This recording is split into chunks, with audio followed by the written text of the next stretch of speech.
The Long Road by Wolfland. The streetlights were just beginning to flicker to life when Stephen emerged from the woods, weary and disheveled.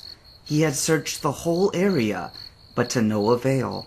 Beldam was nowhere to be found. Collapsing onto a nearby bench, Stephen retrieved his Pokénav from his pocket and blanched when he looked at the screen. It hadn't occurred to him how late it actually was.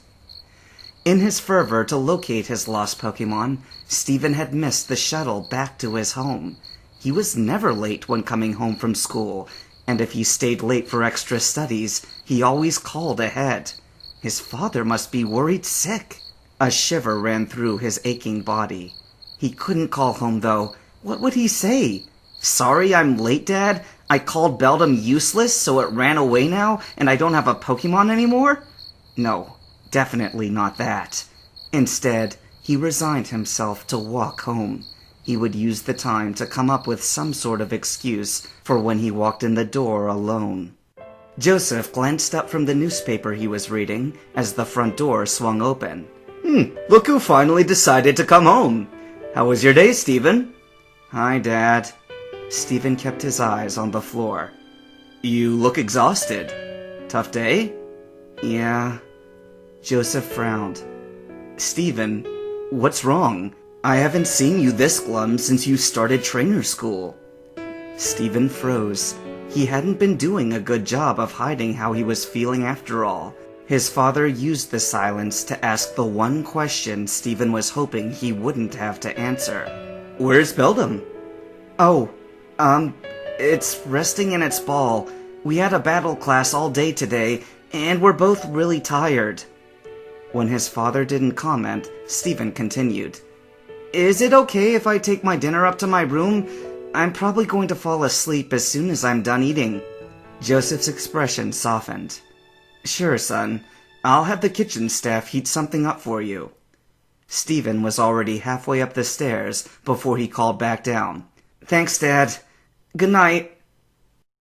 At the breakfast table the next morning, Stephen was thankful his father had already left for work. He wouldn't have to try to explain why Beldam was still absent, even after a night of rest. He'd barely slept himself. His mind couldn't stop replaying the events of the previous day. It was painfully obvious how out of sorts the boy was, and the housekeeper was kind enough not to press anything further when she saw how Stephen blankly pushed the food around on his plate. Once it was clear Stephen had no intention of eating, she swooped in to clear the table. As he moved to leave, he reflexively reached down to his side to pet Beldam. When his hand found only empty space where his Pokémon would normally hover, Stephen felt a pang of guilt shoot through his chest. Sullenly, he got up from the table and shuffled towards the door to grab his things for school.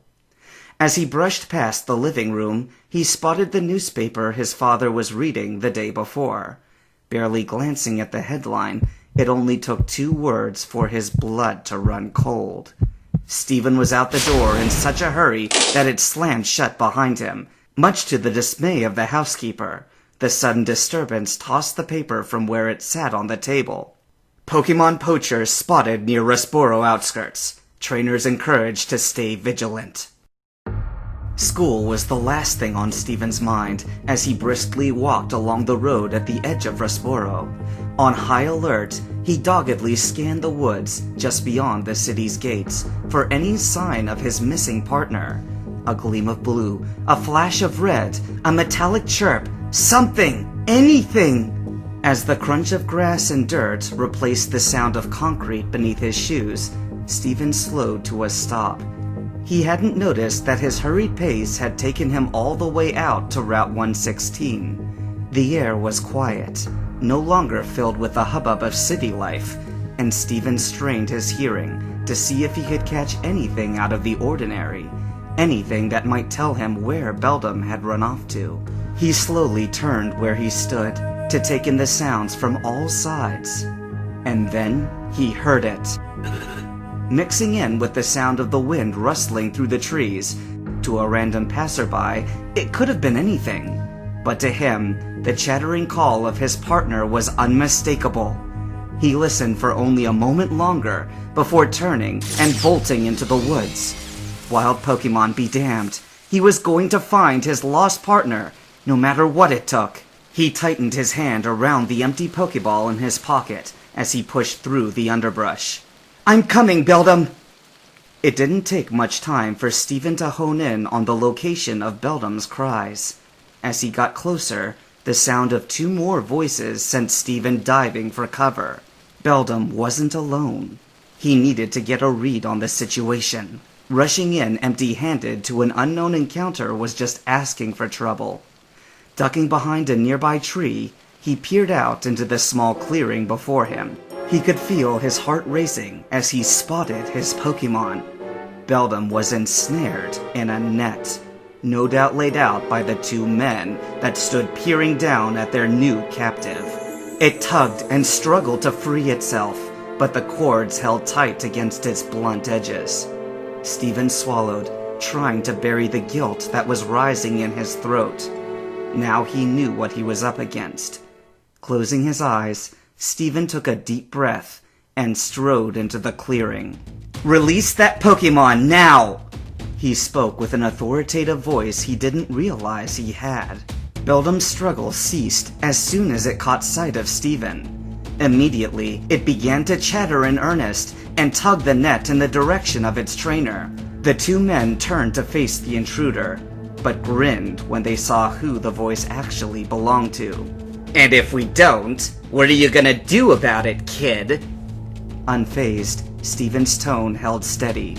"I won't have to worry about that, since that Beldum belongs to me." At this, the larger of the 2 men laughed aloud. "Ha ha ha! If it's yours, what's it doing out here all alone?" The question caught Steven like a punch to the gut. He faltered as the guilt rushed back to him anew. I don't have to explain anything to poachers like you." Scoffing, the second man piped up. "Where'd a kid like you get a rare Pokemon like this, anyway?" Steven steeled himself and answered, narrowing his eyes in what he hoped was a threatening glare. "My father got it for me, and it's my companion. Now let it go and be on your way." To emphasize his point, Steven brought Beldum's Pokeball out from his pocket. "Big mistake, kid." In 2 strides, the poacher closed the distance between them and grabbed Steven by the wrist. Steven tried to wrench his hand from the man's grasp, but it was too strong. He could feel himself losing hold of his Pokeball, and it clattered to the ground. Steven strained to reach for it with his free hand, but was jerked back sharply as the poacher yanked him away with a sneer. "Now then, you said your daddy got you this Beldum? What do you think, Alan? I bet this kid's family would pay a pretty penny to see him returned unharmed." I don't know, Reeve. We're no kidnappers." While his captor's head was turned to argue, Steven unleashed a well-placed kick in the man's shins. He was finally able to break free as his target yelled in pain. Hoping the element of surprise was on his side, Steven made a grab for Beldum's Pokeball, only to be met with a vicious backhand to the face. Stars flew across his vision, and Steven crumpled to the ground. He wasn't left to writhe for long, as a rough hand came down on his head and lifted him by a fistful of hair. "Damn it, kid! Why'd you have to go and do that? Now I'm mad, and that's not a good thing for you." Still reeling from the blow, Steven could only offer a small moan as his vision began to blur from his rapidly swelling eye. "Alan, grab that Beldum and let's go! We'll take both of them with us and figure out what to do later."